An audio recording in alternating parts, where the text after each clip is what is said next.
We live in a world where many people are more focused on modeling their behavior after others rather than understanding fully their own uniqueness. And the irony is the leaders that we admire the most, the ones that we are most drawn to, are those who are fully embodying their own uniqueness. They don't try and fit in, they actually try and stand out because they are aligned with their passions, their strengths, their values, and they want to share that with the world.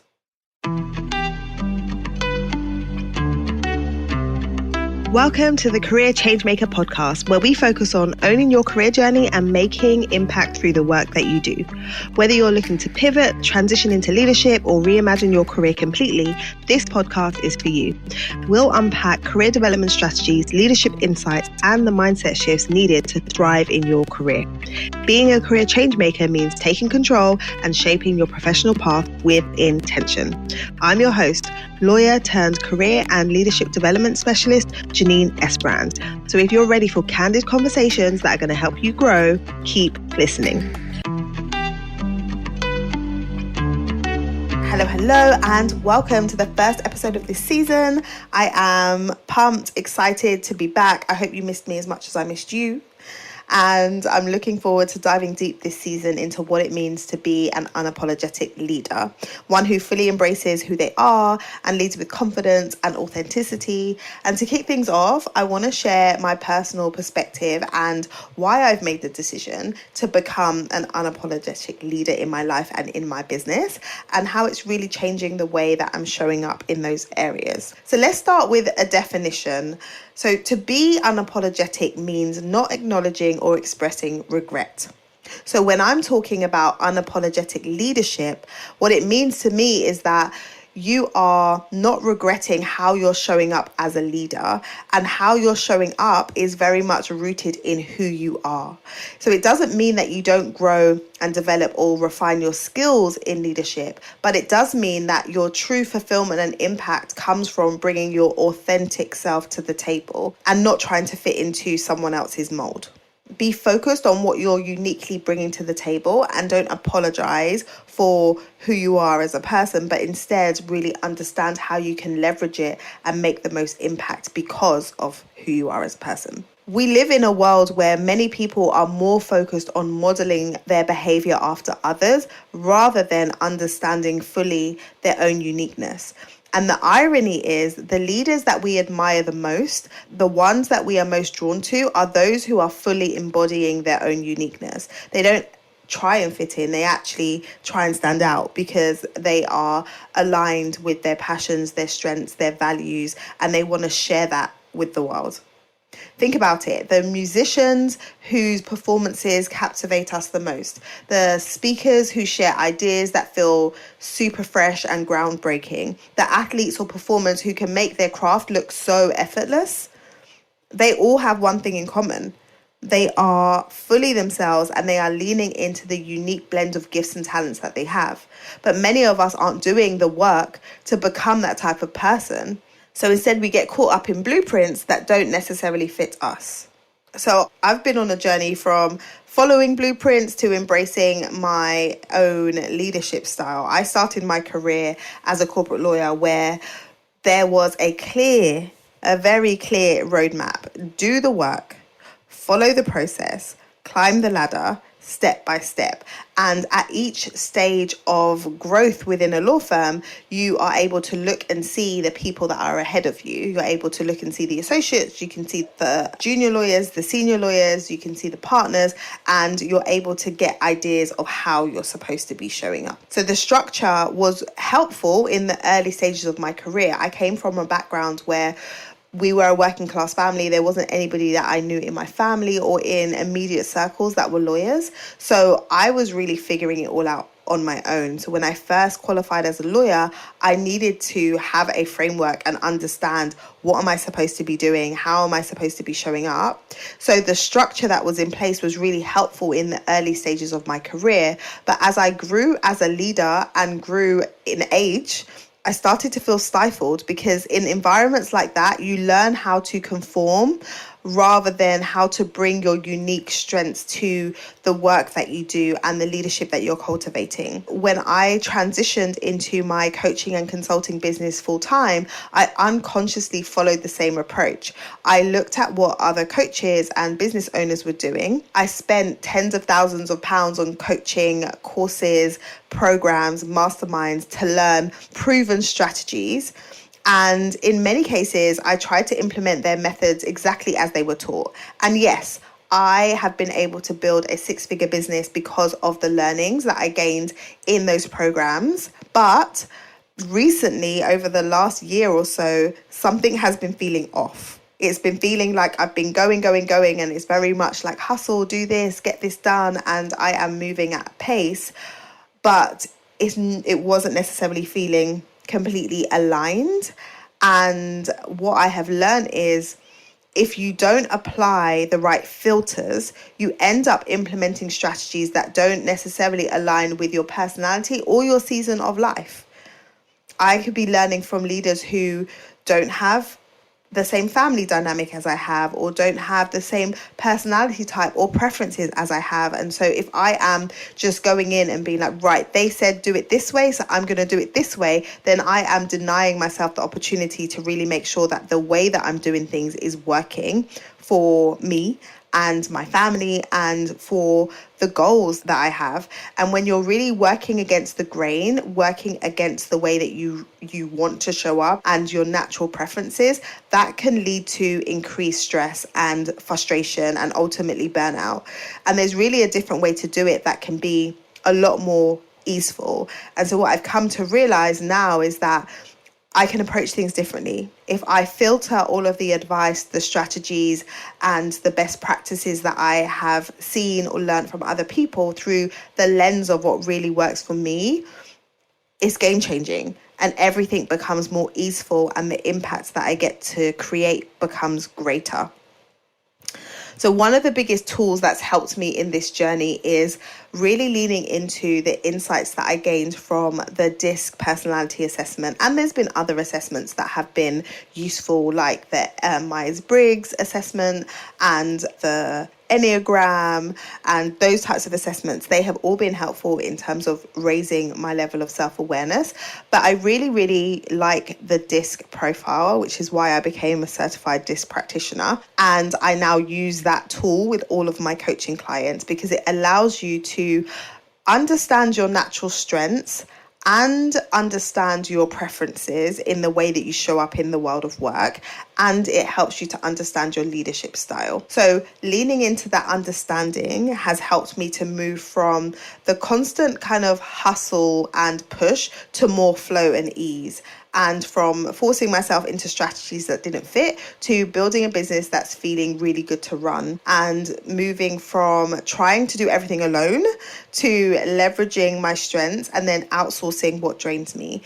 So the shift has been really, really helpful. And what I know about myself is that I am high energy and can work at levels of intensity that others may feel overwhelming. So often when I share with people what's on my plate and all of the things that I'm working on, they're like, how in the world are you managing to do all of those things and have 2 children, a husband, and all the things? And the reality is I just have like a different level of energy, and I need to get it out. I need to use it. I need to direct it. And so me having multiple things happening at once is good for that, right? And so I'm giving myself permission to be doing different projects all at once, to be focused in different areas all at once, because actually that's how I work best, and that's how you get the best out of me. When I'm just trying to do one thing and focus on one thing, I procrastinate. I take a long time. I don't meet the deadlines. I need deadlines, and I need to be doing a lot of things in order for me to make progress. Another thing I've learned about myself is that I have a strategic yet somewhat scattered brain, which means I see connections in situations that others may not. I am able to connect the dots for people fairly quickly, and coaching clients often comment that I've helped them to get a level of clarity that they didn't have before, and I was able to do it in one conversation. And so I'm leaning into the fact that that strategy piece is something that comes very naturally to me and that can be super helpful for other people. So I've actually opened up a few spots in my calendar every single week to run one-off strategy sessions with people who are needing just a little bit of insight and a little bit of support to move past a particular career hurdle. Now they can just book a call with me and be like, hey, Janine, I've got this one issue. Can you help me work through it? And it could be one session that can unlock something for them that helps them to move forward. That isn't something that I've offered before. I've very much stuck to my bespoke coaching packages, but as I'm leaning more into what are your actual strengths and how do you want to serve people, I've decided to open up my calendar for those. So side note, if you're interested in booking a strategy session with me, then you can go to the show notes, click the link, book in, and we can chat. The other thing that I've learned is that I thrive in people-oriented environments where I can connect, I can learn, and I can share. I love having conversations. I love speaking to different types of people. I love learning about people. I'm just a people person. And as I lean more into that, I have revamped the way that I am approaching marketing in my business so that I can lean into the people side of my personality. And the other thing that I've come to learn is that I am not a detail-oriented person, and I'm not going to apologize for it. Administrative tasks drain me. It's not where I like to hang out. It's not where I like to spend my time. And whilst those things are important, and I'm not saying that we shouldn't be spending time on admin, I'm just saying I just don't enjoy it. I have been thinking about ways that I am able to delegate more in those areas so that I don't have to spend too much time doing the things that drain me. So in terms of the DISC profile, if you have taken the profile, you're familiar with it. I am an high I and D personality type. That means I'm people oriented and I am decisive and an action taker. So instead of me fighting my natural tendencies, I've really leaned into them, and I structure the way that I do my work and also the way that I run my home now so that I can do more of what I love and delegate what I don't. So hiring the right team to support my weaknesses has been game changing, and focusing on leading in a way that aligns with who I am rather than trying to be someone that I'm not and beating myself up for not being that person that can be super organized and super structured and super great with tracking things on spreadsheets and all of that kind of thing. Like, I'm like, yeah, that's not me. But what is me is the person who's able to achieve this, this, and this. So I'm going to lean into that. So for me, the more that I've been leaning into understanding myself so that I could determine what my leadership style is, the more that I am attracting the right people, opportunities, and clients into my business and into my world. So I want to encourage you to take stock and assess if things have not been going the way that you want it to go, or if it's feeling hard, if leading in whatever capacity that you lead is feeling challenging, then it may be that there's misalignment between the way you're trying to do it and who you naturally are and what your preferences are. And you may be listening to this and be thinking, well, Janine, I'm not actually in a leadership position. Yes, you are. Yes, you are. Every single one of us are in a leadership position because first and foremost, you have to lead yourself before you lead anybody else. You have to lead yourself throughout your career. You have to lead yourself throughout your life. You have to lead yourself. Understanding how you lead yourself is the first step to understanding how you best lead other people. A few weeks ago, I ruptured my Achilles tendon. I had the bright idea that I would return to playing netball, which I haven't played for the last 6 years. And I was in the training session for less than 15 minutes, jumped, landed, ruptured my Achilles tendon. And this is one of the worst injuries in terms of recovery time. It's going to take 6 to 9 months before I'll be back doing sport again. It's going to take about 6 months to get back to walking normally, and the next 3 months for me to actually be able to heal enough to be able to drive and to get around. So I have had to slow all the way down over the last month.